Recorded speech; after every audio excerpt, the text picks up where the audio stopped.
সনাতন হিন্দুদের চাইতে বড় সেকুলার আজকে পর্যন্ত সৃষ্টি লগ্ন থেকে আজকে অবধি পৃথিবীতে আর কেউ জন্মগ্রহণ করেনি। তাই আজকে এখান থেকে আমরা একটা শান্তি বার্তা দিচ্ছি।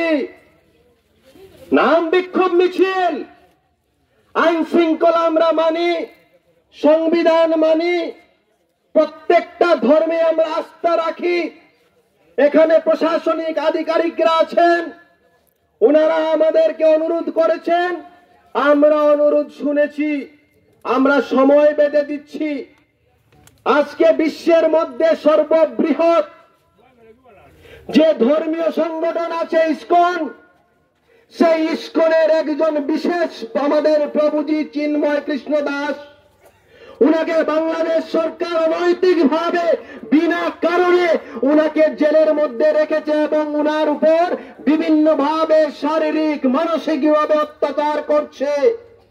আজকের এই শান্তি বার্তা থেকে আমরা হুঙ্কার ভরে দিতে চাই, আজকের দিনে ভারতবর্ষে 85% হিন্দু সনাতনীরা আছেন, আর যারা বিভিন্ন সময়ে বিভিন্ন কারণে ধর্মান্তকরণ হয়ে, কেননা 1400 বছর পেছনে যদি আমরা যাই তাহলে দেখব মুসলমান নামের কোন ধর্ম এই পৃথিবীতে ছিল না। একমত থাকলে হাততালি।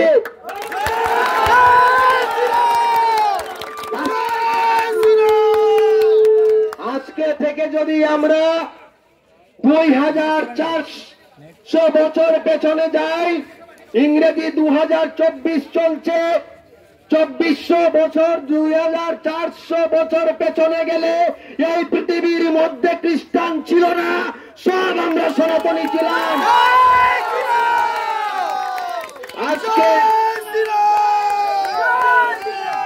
আজকে আমরা সনাতনীরা শান্তিপ্রিয় বলে, আমরা সেকুলার বলে, বৌদ্ধ খ্রিস্টান শিখ ইসাই থেকে শুরু করে